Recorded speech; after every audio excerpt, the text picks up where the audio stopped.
Thank you, Speaker. I rise to make a contribution to add to and contribute to the contribution made by my Greens colleague, the member for Balmain, and offer the Greens concerns about where we find ourselves now in relation to this piece of legislation and where we find ourselves in relation to this debate in the public arena. At this stage, I indicate that the Greens in this chamber will be opposing the property tax, First Home Buyer Choice Bill 2022, and the government's attempt to rush this through in the final weeks of sitting before an election. I note that while the Greens absolutely support a widespread planned transition from stamp duty to land tax, this is not a blanket support that means that anything dressed up as an attempt to transition us from stamp duty to land tax is something that we will support, and that is why in its current form we cannot support this bill. The proposal to commence replacing stamp duty with land tax is a hugely consequential decision for this state and warrants particular scrutiny. It should not have been brought to the Parliament at the last minute with the expectation that it would just be voted through within the week in the dying days of this parliamentary term.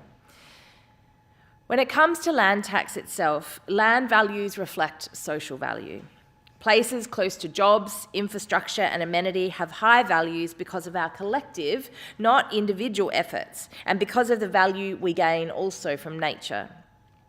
More of those benefits should be retained in the commons to allow all of us to enjoy them. But if they are privatised, those gaining individually should contribute more to the collective pool.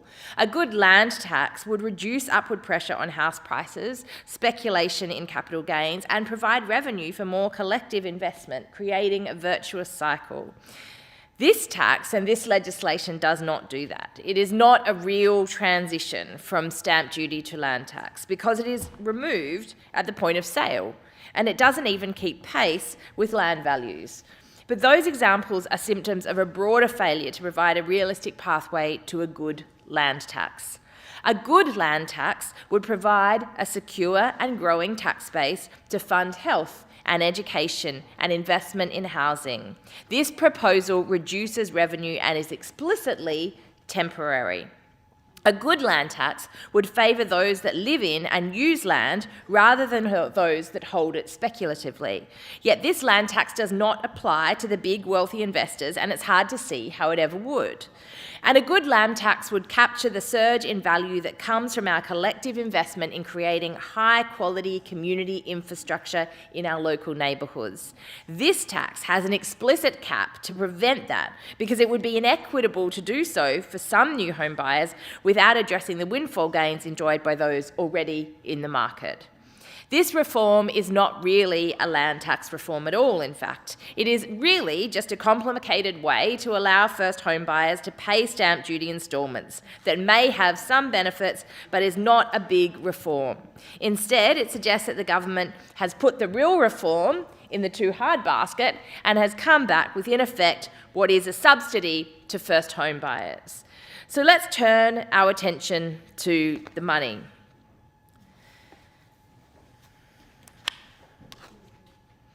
The government would make a much bigger difference to housing affordability by urgently providing more social housing.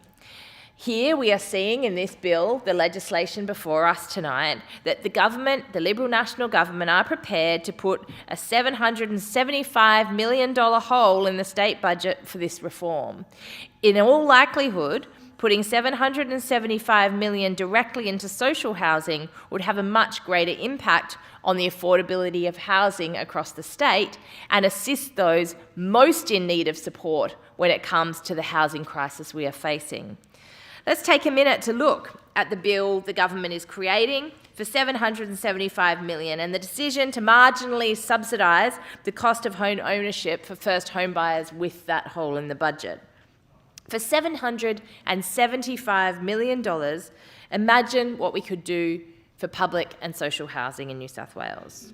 We could build 3,817 new dwellings, enough to house all the people on the public housing waiting list on the Central Coast.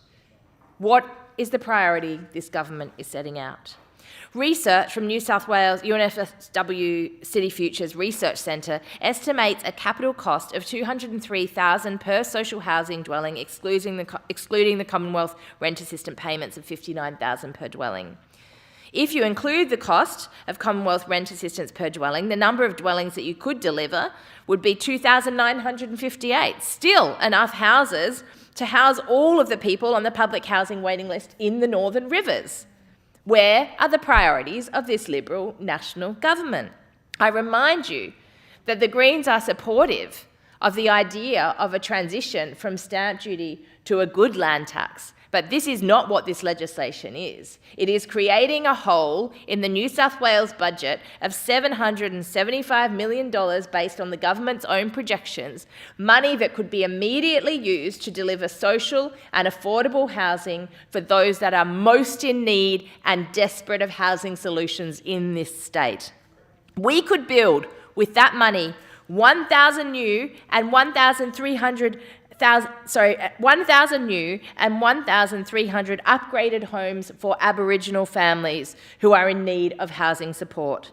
There is so much that this government could do to tackle the dire housing crisis head on, and instead they are rushing through with half-baked reforms to allow first home buyers to pay their stamp duty in instalments. With the projected $775 million hole in the budget, instead, we could see this government actually stump up and invest in and upgrade 39,000 existing dwellings to ensure they're fit for purpose for ageing residents with those on mobility issues.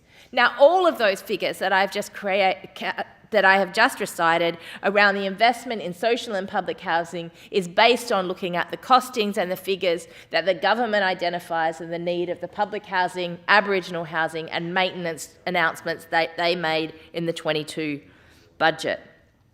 This could have been a massive opportunity to transition this state from stamp duty to an equitable and progressive land tax scheme.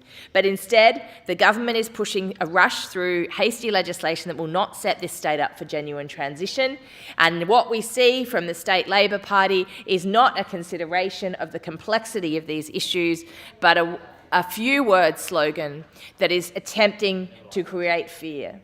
What we need to see is a serious conversation about how we are dealing with this housing crisis, and that involves making a genuine transition from stamp duty to land tax. It does not involve subsidising and causing significant issues at a macro level to the housing market by introducing this so-called first home buyers choice scheme. This so-called choice is not the answer. The need to get a reform like this through is absolutely essential. There are so many that agree. As my Greens colleague Jamie Parker, the member for Balmain, said, that the Greens have long supported a well-managed and equitable transition from stamp duty to land tax. And we have seen the benefit of these experiences shepherding the stamp duty reform as part of the Labor Greens government in the ACT. And so it is so disappointing that here in New South Wales, we haven't seen the government seek input from the Greens on this. We haven't seen a genuine dialogue about a transition plan. And instead what we see is more politicking and less solving of the housing crisis when people are in such desperate need. This reform must be well planned and equitable. We cannot allow unintended consequences for first home buyers that could actually see purchasing a home driven further out of reach by poorly designed transition mechanisms.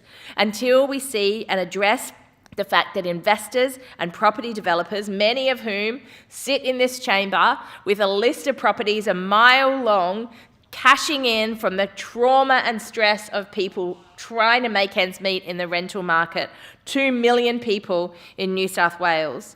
And until we address those factors that allow us to treat houses as a commodity at the expense of people having a place to call home, we won't see any real improvements in the housing market or in the housing affordability crisis.